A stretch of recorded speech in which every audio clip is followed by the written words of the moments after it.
Chers amis, bonjour. Ici Paul-André Durocher, archevêque de Gatineau et administrateur apostolique du diocèse de Mont-Laurier, avec vous pour réfléchir sur ces textes du dimanche des rameaux. L'entrée dans cette grande semaine, la semaine sainte. C'est une semaine liturgiquement la plus importante pour l'Église, la semaine de l'année la plus importante. À chaque année, nous voulons, on pourrait dire, accompagner Jésus dans ces événements de la fin de sa vie, de sa mort, et s'ouvrir au récit de sa résurrection le dimanche de Pâques. Ce n'est pas simplement une question de faire mémoire, c'est une question pour chacun et chacune de nous de retourner aux sources de notre foi. Parce qu'au cœur de la foi chrétienne, il y a cette conviction profonde que Jésus qui est mort est aussi ressuscité. Et les récits que les évangélistes nous ont laissés, des événements menant à sa mort, veulent donner le sens de cet événement unique dans l'histoire du monde. Alors, nous commençons avec le dimanche des rameaux. Il y a 4 grandes lectures en ce jour. Je n'aurai pas le temps d'entrer en détail dans chacun d'eux. Je vais essayer de donner les grandes lignes, on pourrait dire, des pistes de lecture. C'est pour ça que je vous invite, à mesure que vous écoutez ce commentaire, de suivre les liens que j'ai placés sous la vidéo, d'aller chercher les textes et après chaque texte, chaque commentaire, de vous arrêter et d'en faire la lecture pour vous-même. D'en faire la lecture, de voir comment ça vous parle, comment ça vient vous rejoindre dans ce que vous vivez concrètement chez vous. La première lecture, c'est un évangile qu'on lit de façon exceptionnelle avant même que la messe commence. Autrefois, au 8e siècle, quand cette pratique est devenue courante à Rome de faire une procession avec des rameaux au début de la Semaine sainte, on commençait dans une église où on célébrait une messe, puis on marchait vers l'autre église où là on se rassemblerait pour une deuxième célébration eucharistique. Éventuellement, on a laissé tomber la première messe, mais on a gardé de cette messe-là la lecture de l'Évangile, la bénédiction des rameaux, la prière et l'invitation à partir en procession avec les rameaux en main en chantant des psaumes. Alors, lisons ce texte. Cette année, l'année A, dans le cycle des lectures, nous concentrons sur l'évangile de Matthieu. Alors, le récit, c'est cette entrée à Jérusalem de Jésus, euh, son entrée triomphale, on pourrait dire, telle que Matthieu nous la raconte. Donc Jésus et ses disciples, approchant de Jérusalem, arrivèrent en vue de Bethphagée sur les pentes du mont des Oliviers, donc en face de Jérusalem. Alors Jésus envoya 2 disciples. Il leur dit, allez au village, vous trouverez une ânesse attachée et son petit avec elle. Détachez-les, amenez-les-moi. Si l'on vous demande quelque chose, vous répondrez, le Seigneur en a besoin. Aussitôt, on les laissera partir. Et c'est ce qui est arrivé. Et ici, Matthieu, il ajoute, cela est arrivé pour que soit accomplie la parole prononcée par le prophète. Il cite ici un prophète qu'on appelle un prophète mineur parce que, bon, c'est un petit livre, le prophète Zacharie. Zacharie est un prophète qui a vécu après l'exil, après le retour de l'exil. Les Juifs, 500 ans avant Jésus-Christ, avaient pu revenir chez eux après l'exil, rebâtir Jérusalem, y habiter, rebâtir le temple, mais ils n'avaient pas toujours leur roi. Hein. Ils étaient sous le pouvoir des Perses. Donc, ils n'avaient pas de liberté, ils n'avaient pas d'autonomie, et ce n'était plus un descendant de David qui était leur roi. Alors, Zacharie écrit ceci, et c'est la phrase que cite Matthieu. Dites à la fille de Sion, voici ton roi qui vient vers toi plein de douceur, monté sur une ânesse et un petit âne, le petit d'une bête de somme.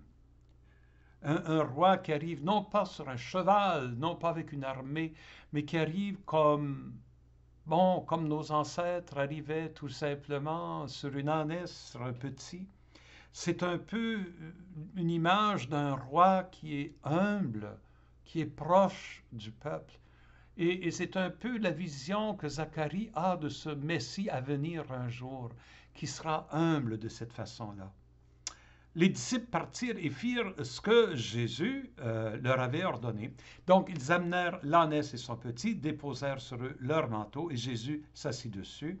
Et dans la foule, la plupart étendirent leurs manteaux sur le chemin, et d'autres coupaient des branches aux arbres et enjonchaient la route.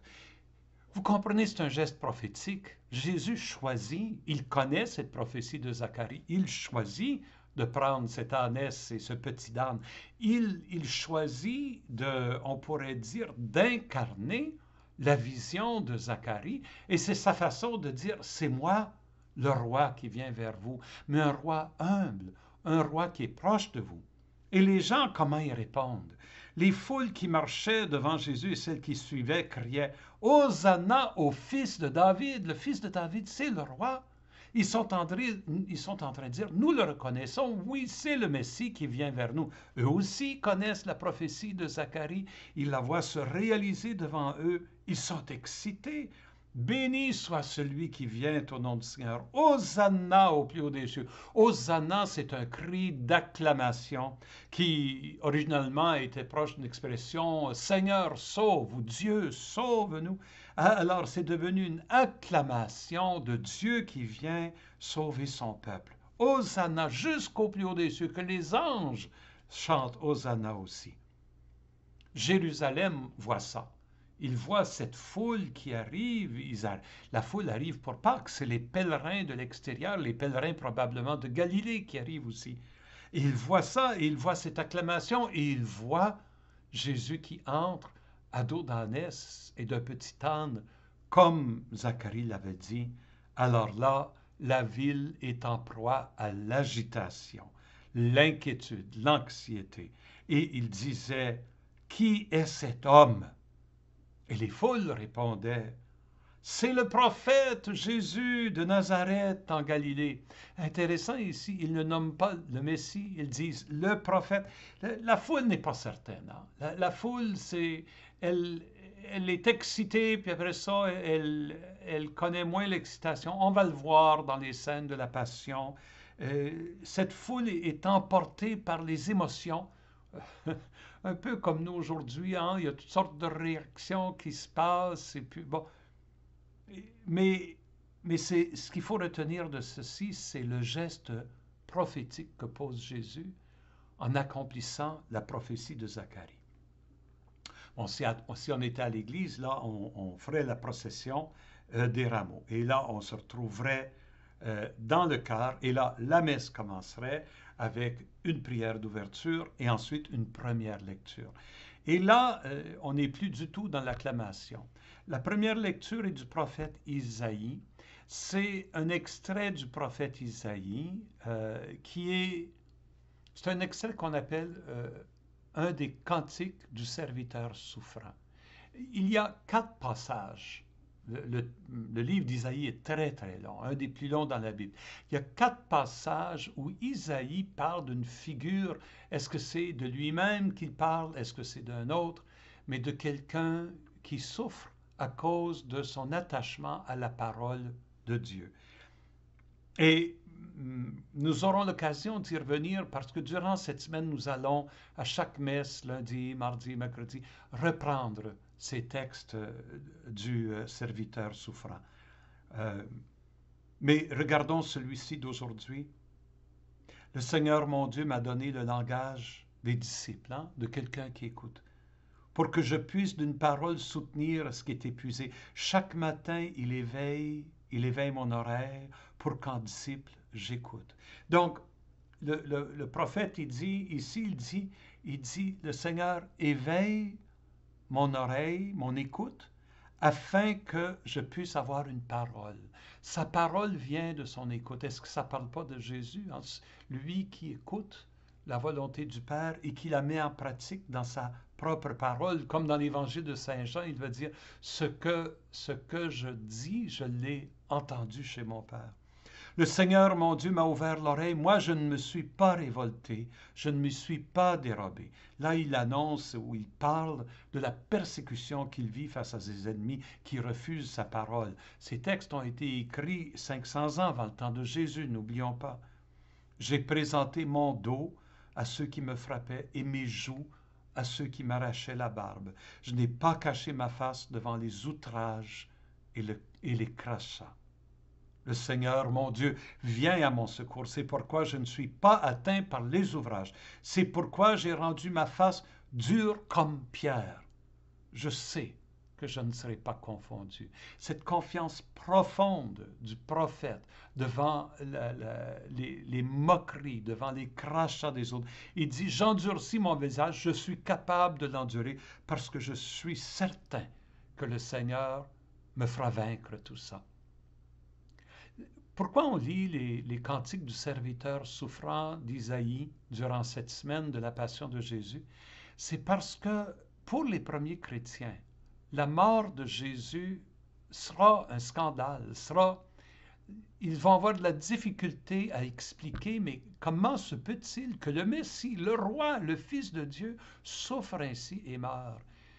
Et la clé qui va leur permettre de comprendre ça, ça va être ces cantiques du serviteur souffrant de Isaïe, où Isaïe montre que par la souffrance et par la fidélité et par la confiance, celui qui est ainsi écrasé, ben, en lui, Dieu fait voir sa victoire, la victoire de son amour. Nous aurons la chance d'y revenir.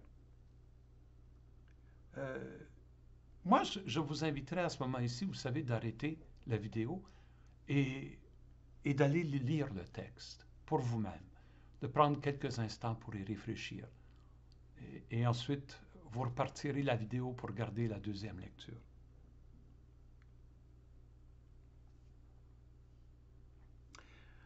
La deuxième lecture, c'est Saint Paul apôtre aux Philippiens. C'est un texte remarquable. Paul, ici, il cite une hymne qui était chantée dans les premières communautés chrétiennes. Ce n'est pas une composition à lui, il a peut-être enrichi un peu, mais c'est clair que c'est comme un psaume pour Jésus. Et le psaume ça décrit comme la courbe de la vie de Jésus. Jésus qui vient de Dieu, qui est égal à Dieu, qui descend jusqu'à la mort et qui est relevé dans la gloire de la résurrection. C'est un très beau poème. Le Christ Jésus, ayant la condition de Dieu, ne retint pas jalousement le rang qu'il égalait à Dieu. Il s'est anéanti, prenant la condition de serviteur. Bon, c'est important ici l'expression serviteur parce que c'est l'expression d'Isaïe pour parler de ce prophète souffrant. Il l'appelle le serviteur de Dieu. Il a pris la condition de serviteur. Déjà, on voit le lien que les premiers chrétiens faisaient entre Jésus et ces textes du prophète Isaïe. Il a pris la condition de serviteur, devenant semblable aux hommes. Il s'est fait homme, il s'est incarné. Et reconnu homme à son aspect, il s'est abaissé encore plus. Même le mot de Paul ici en grec, c'est il s'est vidé. Il n'y a rien retenu pour lui-même. Il a tout donné. Il s'est vidé, devenant obéissant jusqu'à la mort et la mort de la croix. Ça, c'est la descente. Et là, il dit, et c'est pourquoi Dieu l'a exalté. Il l'a doté du nom qui est au-dessus de tout nom. Quel est le nom qui est au-dessus de tout nom? Jésus nous a appris dans la prière, Père, notre Père, que ton nom soit sanctifié.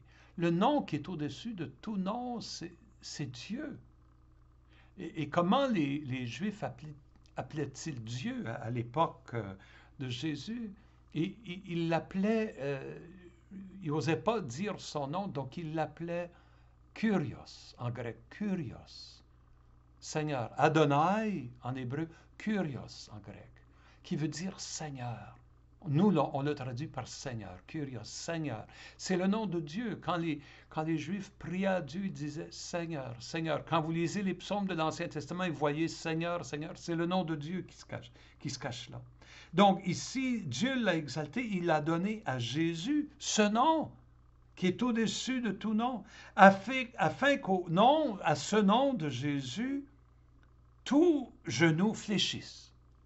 En d'autres mots, que l'univers entier se prosterne devant lui, au ciel, sur terre et aux enfers. Donc, au-dessus de la terre, sur la terre et en dessous de la terre, ça veut dire partout, tout l'univers, et que toute langue proclame Jésus-Christ est Seigneur.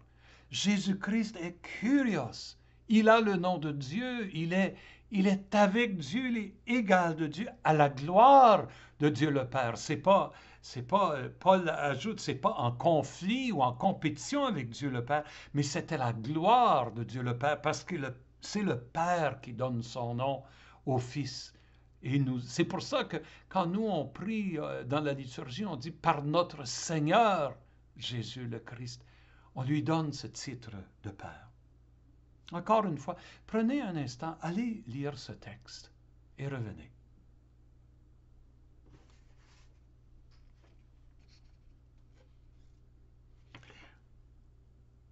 Et enfin, le grand texte qui nous est donné à lire dans ce dimanche des Rameaux, c'est la Passion de Jésus selon Matthieu.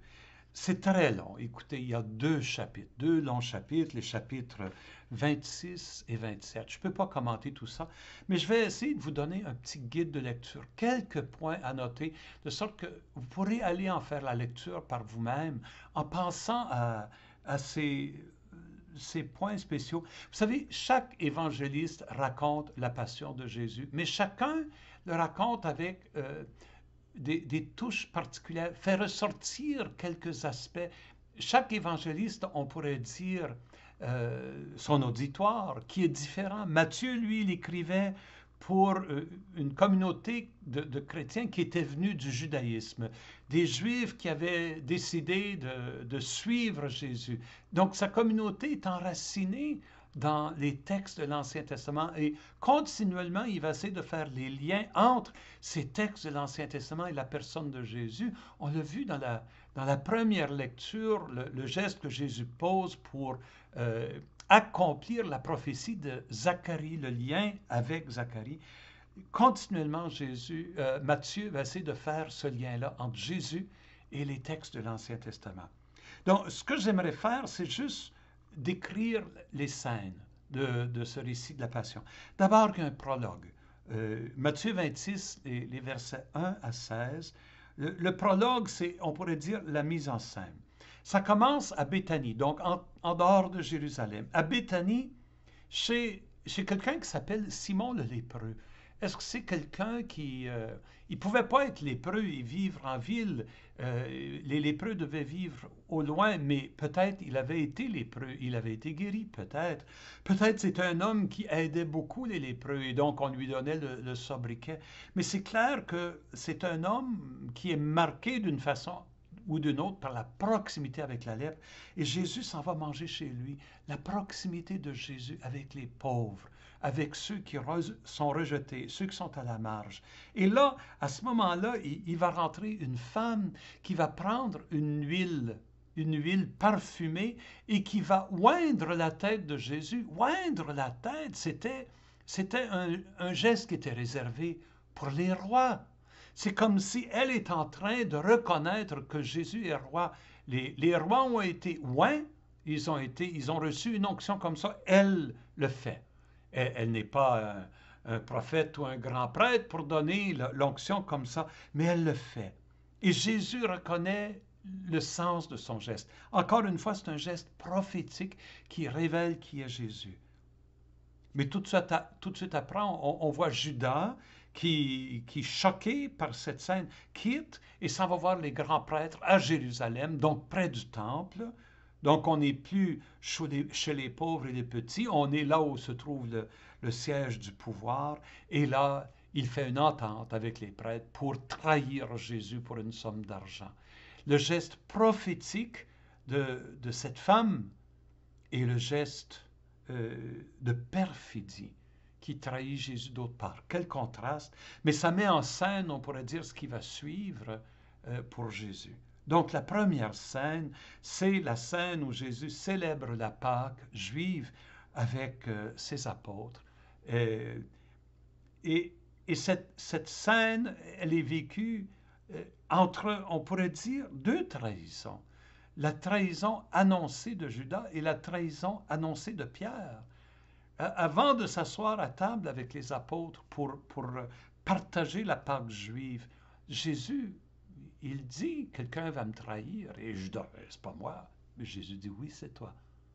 Il annonce la trahison et après le repas, il va dire, vous allez tous m'abandonner. Et Pierre va dire, ben, pas moi, pas moi. Et Jésus dit, oui, toi aussi, avant que le coq chante 3 fois, tu m'auras renié 3 fois. Tu sais? Alors ici, on voit on est encadré par la trahison et au milieu de cet encadrement, Jésus célèbre la Pâque juive qui est le mémorial pour les Juifs, la grande fête des Juifs, qui rappelle la grande œuvre où Dieu a sauvé son peuple de l'esclavage en Égypte. Ce repas, Jésus va le transformer en un geste prophétique encore, dans lequel il va donner le sens de sa mort, qui aura lieu le lendemain. Quand il prend le pain, il dit, ça c'est mon corps brisé pour vous. Il prend le vin, c'est mon sang versé pour vous. C'est un sang de nouvelle alliance. C'est une nouvelle libération, non plus la libération de l'esclavage physique, mais une libération de tous les esclavages existentiels, moraux, spirituels qu'on peut vivre. Jésus donne le sens de sa mort. Ça, c'était scène 1. Scène 2, Gethsémani. Là, il se trouve probablement près des monts des Oliviers. Luc, dans l'évangile de Luc, Luc va dire Gethsémani, c'est au jardin des Oliviers, donc un peu en dehors de Jérusalem, en face de Jérusalem. Et on voit Jésus prier. Lui qui était maître de prière, là, on voit sa prière. Et sa prière, c'est une prière qui n'esquive pas la réalité terrible qui se dresse devant lui. C'est une lamentation. Il se lamente devant son Père. C'est un appel. Il supplie son Père. Mais en même temps, c'est une décision. Et je pense que c'est comme ça qu'il faut comprendre quand il dit non pas ma volonté, mais la tienne. Il n'accepte pas la volonté de Dieu comme un fatalisme auquel il doit se soumettre. Non. Quand Jésus apprend ses apôtres à prier que ta volonté soit faite, il n'est pas en train de dire soyez fataliste, ah bien ça m'arrive, il faut bien que j'accepte la volonté de Dieu. Non, faites ce que vous sachez que Dieu vous invite à faire. Dieu vous invite à faire quelque chose, dites oui à la volonté de Dieu. Et il voit que Dieu l'appelle à entrer dans la mort. Et là, Jésus, il dit, OK, je le fais. Je fais ta volonté. Non pas la mienne, pas ce que je désire, ce que tu veux, Père. Dans Saint Jean, il va dire, ma nourriture, c'est de faire la volonté de mon Père. Ici, il voit que la volonté du Père, c'est qu'il entre dans cette mort terrible qui l'attend. Il accepte. Il accepte. Et là, il y a la confrontation, donc, avec la violence. C'est la première violence, c'est Judas qui arrive, qui le trahit par le baiser, c'est les gardes, c'est les soldats qui sont autour, c'est un des apôtres qui tire son épée, puis qui donne un coup, et puis Jésus dit non, arrêtez tout de suite. Mon royaume, c'est pas comme ça. Il dit, qui vit par le glaive périra par le glaive. Mon royaume ne sera pas un royaume de violence. Ma royauté ne sera pas construite sur la domination et l'écrasement des autres et la violence. C'est ça ce qu'il est en train de dire. D'une façon, sans le dire, c'est ça ce qu'il est en train de dire. Et c'est là, à ce moment-là, où tous les apôtres se sauvent. Ils ont peur, ils se sauvent. Troisième scène, c'est le jugement religieux. Là, on est rendu au chapitre 26, verset 57, jusqu'au chapitre 27, verset 10. Là, c'est devant le Sanhédrin. Et bon, on essaie de trouver une façon on pourrait dire, trouver Jésus coupable de blasphème, mais les témoins, ça ne fonctionne pas avec les témoins. Et finalement, Caïphe, le grand prêtre, se choque. Il se tourne vers Jésus et lui dit, es-tu le Fils de Dieu? Et et sans le savoir, il est en train de faire la profession de foi chrétienne. Oui, il est le Fils de Dieu. Les lecteurs le savent. Oui, il est le Fils de Dieu. Jésus ne répond pas à sa question. Jésus, il répond en citant le prophète Daniel. Et encore là, vous voyez l'effort de Matthieu de faire les liens avec l'Ancien Testament. Il cite le prophète Daniel qui parle d'une figure comme un fils d'homme qui vient sur les nuées avec toute la puissance, sur les nuées du ciel. Il dit oui, et vous verrez le Fils de l'homme venir sur les nuées du ciel avec la puissance de Dieu. Il est en train d'annoncer la victoire de Dieu qui se fera en lui, et ultimement par sa résurrection. Et là, Caïphe, là, perd la tête, parce que là, c'est clair que c'est un blasphème. Et encore là, cette scène, elle est entrecoupée par Pierre et Judas. Pierre qui rejette, qui renie Jésus, Pierre qui renie Jésus, Judas qui s'en va voir les grands prêtres et qui, devant ce qu'il a fait, est pris de remords. Deux situations de trahison, deux réactions bien différentes. Le remords de Pierre va mener à sa conversion. Le remords de Judas mène à son désespoir et à son suicide. Nous n'avons pas à juger, mais nous avons peut-être une leçon à prendre dans nos propres vies quand nous nous rendons compte que nous avons fait quelque chose de mal. Le remords que nous pouvons sentir, est-ce qu'il mènera à notre contrition, à notre conversion, ou est-ce qu'il mènera au désespoir?